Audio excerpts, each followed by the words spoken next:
જય Shri Krishna. Welcome to mother and daughter kitchen.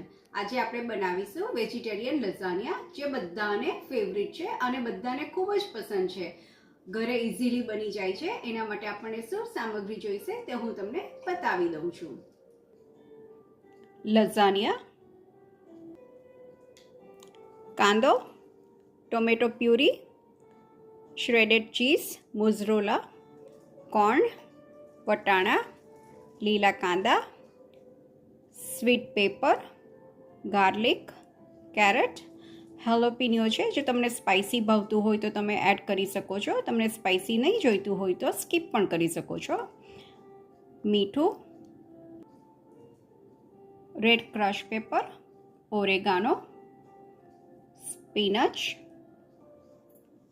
રિકોટા cheese અને olive oil અને એક પ્લાન્ટ તમને પસંદ હોય તો તમે એડ કરી શકો છો અથવા સ્કીપ પણ કરી શકો છો. વેજીટેબલ્સ તમે તમારી પસંદના લઈ શકો છો. મેં પાણી ઓલરેડી ગરમ કરવા મૂકી દીધું છે. તેની અંદર હવે આપણે લઝાનિયા બોઇલ કરીશું. પાણીમાં થોડું ઓલિવ ઓઇલ મૂકી દઈશું.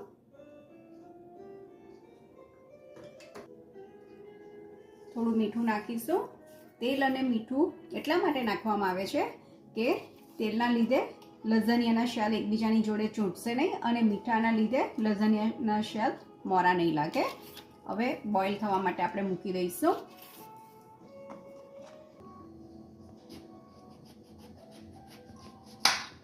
હવે વેગણ આવી રીતે મેં કટ કરી દીધા છે. આ મીઠાનું પાણી છે તેની અંદર હું થોડી વાર બોળી દઈશ કે જેથી વેગણની બધી તુરાશ નીકળી જાય.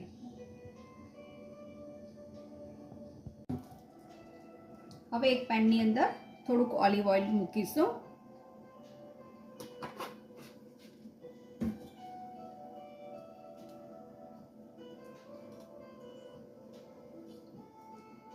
હવે એની અંદર આપણા એક પ્લાન્ટ જે હતા તે સોટે કરીશું.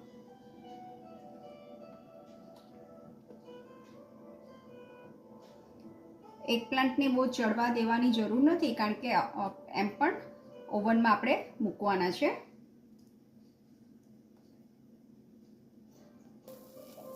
આ રીતે એક પ્લાન્ટ એક બાજુ થઈ જાય પછી બીજી બાજુ પણ ફેરવી દઈશું. હવે એક પ્લાન્ટ આપણે ચડી ગયા છે તો પ્લેટિંગમાં બહાર કાઢી લઈએ.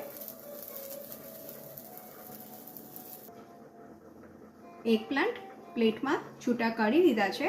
હવે પેનમાં આપણે બધા વેજીટેબલ્સ સોટે કરીશું. સૌથી પહેલા ઓલિવ ઓઇલ લઈશું.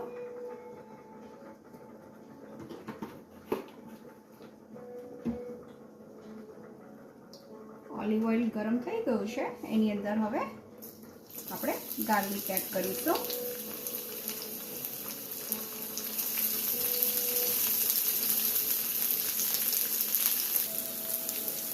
ગાર્લિક સોટે થઈ ગયું છે. હવે અંદર આપણે ઓનિયન એડ કરીશું. ઓનિયન પણ થોડા સોટે થઈ ગયા છે, લાલ થઈ ગયા છે ગાર્લિકની જોડે. હવે એની અંદર આપણે સ્વીટ કોર્ન એડ કરીશું.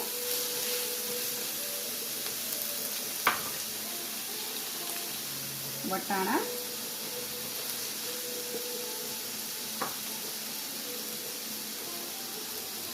બેલ પેપર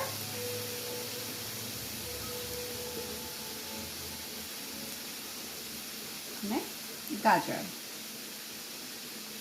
બધું મિક્સ કરી દઈશું.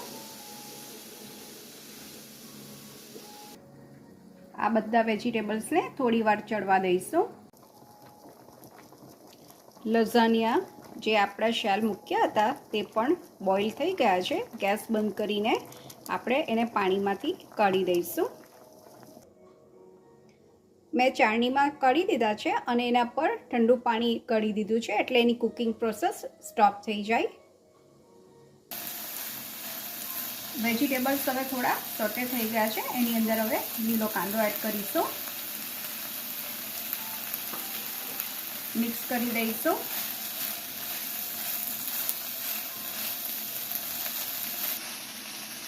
લીલા કાંદાને બહુ ચડવા દેવામાં આવતો નથી, એટલે ઓલમોસ્ટ રેડી થઈ ગયું છે.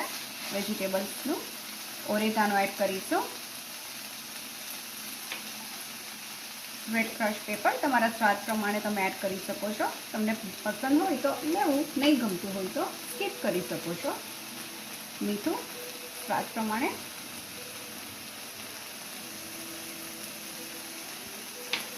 બધું મિક્સ કરી દઈશું. નાના છોકરાઓને લઝાનિયા પસંદ છે અને એ લોકો નોર્મલી વેજીટેબલ્સ ખાવા નહીં કરતા હોય તો આ બને છોકરાઓને આપણે વેજીટેબલ્સ આપી શકીએ. ટોમેટો પ્યુરી એડ કરીશું. આ ટોમેટો પ્યુરી એટલે સોસ છે, લઝાનિયાનું મેં બધું એકમાં જ મિક્સ કરી દીધું છે, તો લેયરિંગ કરવા માટે બહુ જ ઇઝી પડે છે. મિક્સ કરી દઈશું.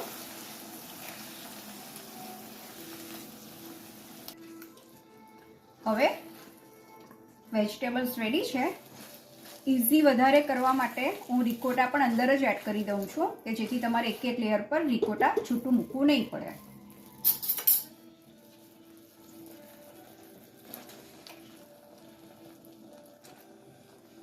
એકદમ healthy lasagna almost ready.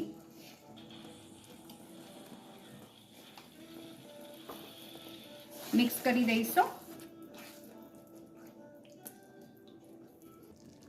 Vegetables ready છે, એકદમ નાઇસ કલરફુલ, જોતાં જ મોઢામાં પાણી આવી જાય તેવું. હવે ગેસ બંધ કરીને લઝાનિયાનું બેકિંગના માટે તૈયાર કરીશું. હવે ઓલિવ ઓઇલ મૂકીશું.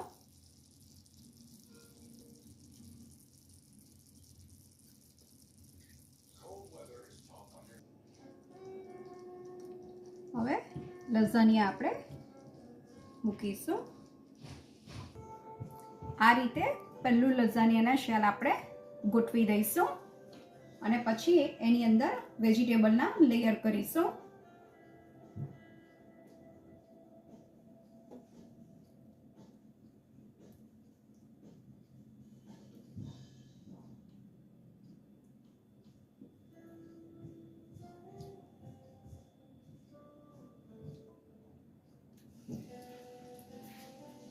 આ રીતે સ્પ્રેડ કરી દઈશું.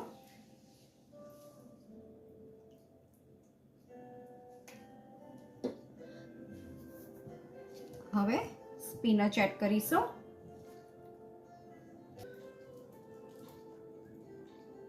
આ રીતે સ્પિનચનું એક લેયર કર્યું છે અને હવે એની ઉપર આપણે એક પ્લાન્ટ મૂકીશું.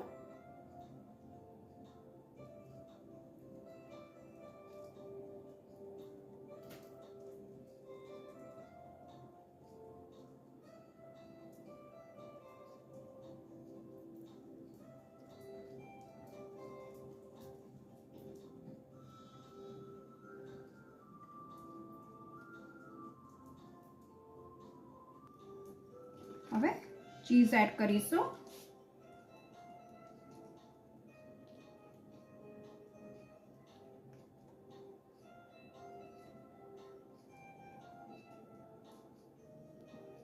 આ જ રીતે આપણે હવે બીજું લેયર કરીશું.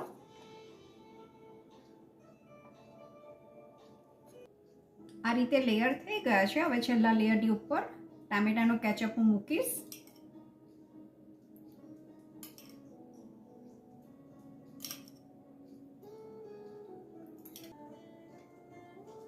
ટોમેટો સોસ એડ થઈ ગયો છે. હવે ચીઝ એડ કરીશું. એલ્યુમિનિયમ ફોઇલની ઉપર પણ ઓલિવ ઓઇલ લગાવીને મૂકું છું, કે જેથી ચીઝ એલ્યુમિનિયમ ફોઇલ જ્યારે ઓવનમાં જાય તો ચોંટી નહીં જાય. Lasagna ready to back ઓવનમાં 350 degree ઉપર હું હાફ એન આવરના માટે મૂકીશ. હવે થોડા લઝાનિયાના શેલ મેં છૂટા રવા દીધા હતા, જે હેલોપિનો જોડે હું બનાવીશ. સેમ વેજીટેબલ્સ મૂકીશું.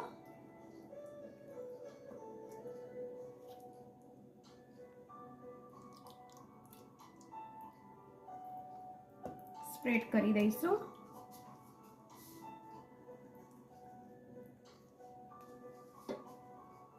જલાપીનો.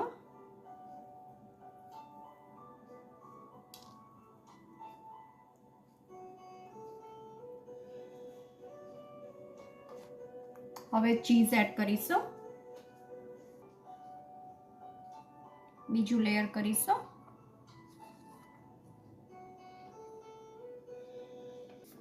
બીજા લેયર પર એગપ્લાન્ટ મૂક્યા છે અને હવે ચીઝ મૂકીને થર્ડ લેયર કરીશું. ઓલમોસ્ટ રેડી બેકિંગ કરવા માટે. હવે છેલ્લા લેયરની ઉપર આપણે ચીઝ એડ કરીશું અને કેચઅપ. કેચઅપ મેં છૂટો એટલા માટે નાખ્યું છે કે એ ડ્રાય નહીં થઈ જાય, સુકાઈ નહીં જાય.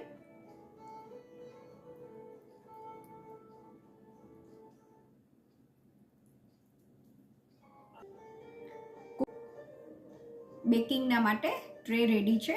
આના પર પણ એલ્યુમિનિયમ ફોઇલ આપણે લગાવી દઈશું તેલની જોડે, જેથી ચીઝ એલ્યુમિનિયમ ફોઇલની જોડે ચોંટી નહીં જાય. ઓવનમાં મૂકી દીધું છે 350 ડિગ્રી પર હાફ એન આવરના માટે. લઝાનિયા રેડી થઈ ગયા છે. લેયર્સ પણ છૂટા દેખાય છે. લઝાનિયા રેડી છે. હવે આપણે પ્લેટિંગ કરીશું. લઝાનિયા કટ કરી દીધા છે. હવે પ્લેટિંગ કરીશું. લઝાનિયા રેડી છે. Ready to enjoy. Thank you so much for your time. Thank you so much for watching. See you soon in new video with new recipe. Thank you.